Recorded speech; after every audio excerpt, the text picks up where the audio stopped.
এবং কেমন সারপ্রাইজ দিলাম আপনাদের সেটা বলে। সারপ্রাইজ দিয়েছি। আসসালামু আলাইকুম আপু। ওয়ালাইকুম আসসালাম। আসসালামু আলাইকুম। অনেক অনেক অনেক দিন পর আসলে লাইভে আসা, এবং আজকে আমি আসলে খুব হাবিজাবি লাইভ করতে চাচ্ছিলাম না। আজকে সিম্পলের মধ্যে গর্জিয়াস একটা লাইভ করব। আপু নারায়ণগঞ্জে একটা শোরুম দাও। হ্যাঁ দিব। সেটা তোমার ভাইয়াকে আমি দায়িত্ব দিছি, নারায়ণগঞ্জে একটা শোরুম খুঁজে দাও আমাকে। আপু এইভাবে অনেকদিন পর দেখলাম, অনেক মিস করছি তোমাকে। আমিও অনেক বেশি মিস করেছি, এবং আমি আমার লাইফস্টাইল সবকিছু অনেক বেশি মিস করেছিলাম। ঠিক আছে, অনেক সুন্দর লাগছে, থ্যাংক ইউ।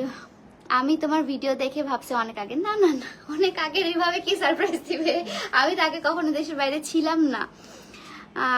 আমার হাজবেন্ড আসেনি আপু, কারণ যেহেতু আমি একদম খুবই শর্ট টাইমের জন্য এসেছি এবং আমি আমার কাজেই আসলে ব্যস্ত থাকবো, তাই সে আসে নাই। প্লাস ওরও কাজের ছুটি ছিল না, সেজন্য ও হচ্ছে শিফটের প্রবলেম ছিল, সো ও হচ্ছে মিলাতে পারিনি আমরা দুজনকে স্কেজুলগুলো। সো ও বলছে তোমার তো এটা এখন রেগুলার রুটিনে তোমাকে যাওয়া আসা করতেই হবে, তো তোমার আমাকে লাগবে না, তুমি একাই সব ম্যানেজ করতে পারবা। আমি এই কালারের একটা লিপস্টিকও দিয়েছি যেন ড্রেসটার সাথে একদম মানিয়ে যায়। হাই, আসসালামু আলাইকুম।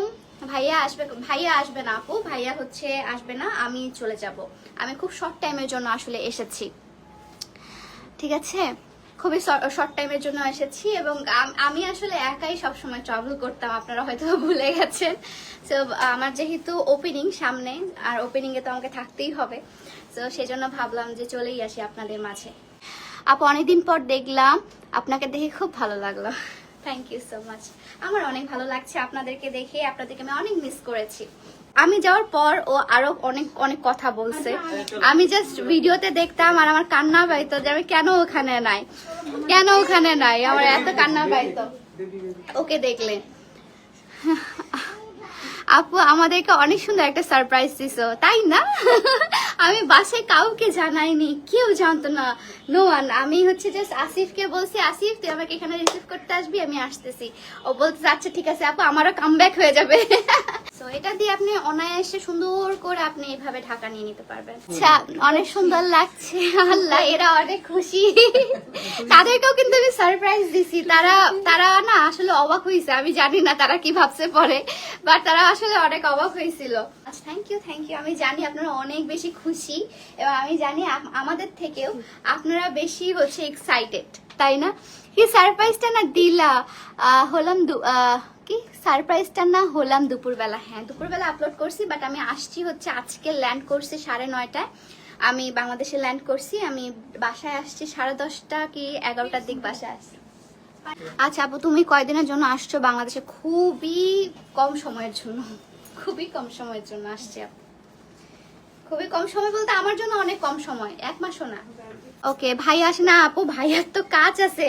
ভাইয়ার কাজ করতেছে, আমি আমার কাজ করতেছি। আমরা দুইজনই আসলে দুই প্যাটার্নের মধ্যে। পরবর্তীতে না, এখন লাইভটা করে দিই তাহলে তাড়াতাড়ি করে। আমার অনেক ঘুমানো দরকার আজকে, সেই জন্য আমি আজকে শাড়ি কিছু লাইভ করিনি। আপু কবে আইসো দেশে? আমি আজকে আসছি আপু। আজকে এসে সবাইকে সারপ্রাইজ দিয়ে একটা ঘুম দিছি, 2 ঘন্টার একটা ঘুম দিয়ে, আর তারপর রেডি হয়ে আবার আপনাদের সামনে আসছি। ঠিক আছে আপু, আপনি মাশাআল্লাহ অনেক সুন্দর, এন্ড ভাইয়া মাশাআল্লাহ অনেক সুন্দর। আমরা দুজনকে অনেক মানাইছে, থ্যাংক ইউ সো মাচ। মাশাআল্লাহ বলতে ভুলবেন না, মাশাআল্লাহ বলবেন। জামা করে ফেলতে পারবেন, ওয়াও, অসম্ভব। হ্যাঁ, যার যেটা ধান্দা। আসলে আমি কারোর জন্য কিচ্ছু আনিনি, বিশ্বাস করেন, সব আপনাদের জন্যই আনছি। কিন্তু হচ্ছে আমার বাবুর জন্য আমি সবকিছু আনছি। ওর জন্য আমি কাতার এয়ারলাইন্সে হচ্ছে আমার আরেকটু হইলে আমার ফ্লাইট মিস হয়ে যেত, কারণ আমার 2 ঘন্টা লে ওভার ছিল। তো আমি ওখানে নেমে, আর কাতার এয়ারপোর্ট এত বড়, এত সুন্দর, আমি ফার্স্ট টাইম গেছি ওখানে, আর আমি তো এভাবে দেখতেই শেষ, কারণ এতই সুন্দর ছিল ওটা। বাট আমি তাও ওর জন্য নেমে হচ্ছে উট নিছি, তার জন্য একটা ক্যামেল। আমি বলছি এটা কি বলছি, ক্যামেল। তো তার জন্য ওটা নিছি। ওটা আসলে এত ভিড় ছিল, ওটা ওখানেই আমার 20 মিনিট চলে গেছে। আমি ট্রেন ধরে দৌড় দিয়ে তারপর লাস্ট প্যাসেঞ্জার ছিলাম আমি। আমার নাম অ্যানাউন্স করতেছে। ঠিক আছে, হাই আপু, হ্যালো, আসসালামু আলাইকুম। আরে ভাইয়া কেন আসে না? আশ্চর্য। ভাইয়া আসেনি কারণ ভাইয়ার তো কাজ আছে, আমি তো একা কাজ করি না, সেও তো কাজ করে রে বাবা।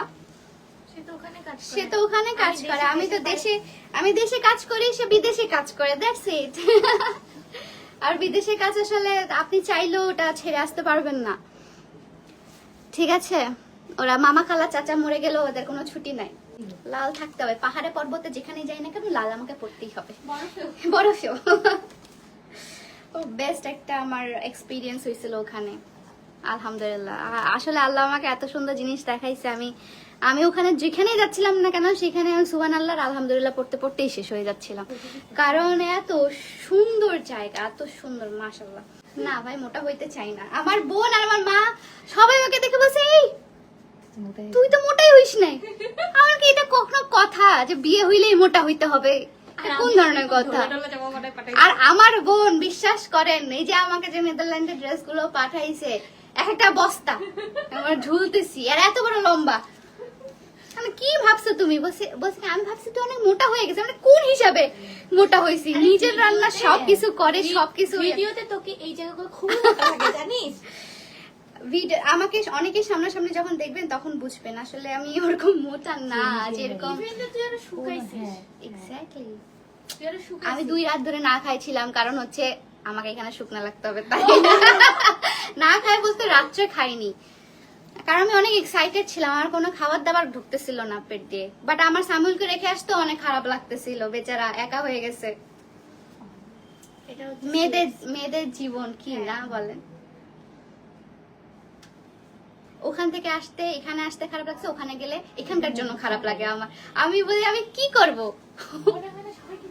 সবাইকে নিয়ে একসাথে থাকতে পারতাম, সব জায়গায় এক জায়গায় সবাই বিজনেস করতে পারতাম, সবকিছু।